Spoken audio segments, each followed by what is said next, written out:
এমনি মেহেদী মজুমদার লিখেছেন, স্বামী স্ত্রীকে রাগের মাথায় মা ডেকে ফেললে করণীয় কি? এটার জন্য কোনো গুনাহ হবে কিনা? আশ্চর্য কথা, রাগের মাথায় মা ডাকবে কেন? মা তো মানুষ খুব মমতার চোটে, মহব্বতের চোটে মানুষকে ডাকে, মানে মাকে ডাকে। তো যাই হোক, স্ত্রীকে যদি কেউ মা ডাকেন, অর্থাৎ তুই আমার মায়ের মতো, এই টাইপের কথাবার্তা বলেন, বা মায়ের সাথে সাদৃশ্য করেন, মা যেরকম হারাম স্ত্রীকে সেরকম হারাম বলেন, তাহলে এটাকে শরিয়ার ভাষায় জেহার বলা হয়। এই জেহার যদি হয়ে যায়, তাহলে সেক্ষেত্রে এই জেহারের ফলশ্রুতিতে বিচ্ছেদ পর্যন্ত সেটি গড়াতে পারে।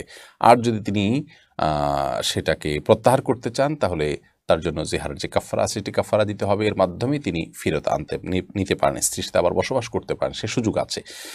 আর যদি তিনি এর মাধ্যমে মূলত স্ত্রীকে ইঙ্গিতস্বরূপ তালাকের নিয়ত করেন, তাহলে সেক্ষেত্রে এটি তালাক হিসেবে গণ্য হতে পারে।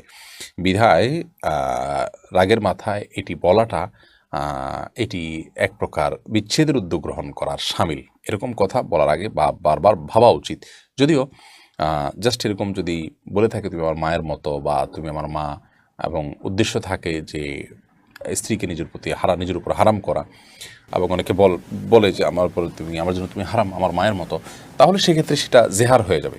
এবং জেহারের বিধান অনুযায়ী তাকে কাফফারা দেওয়ার পর, তিনি প্রায়শ্চিত্ত করার পর তিনি স্ত্রীর সাথে আবার বসবাস করতে পারবেন।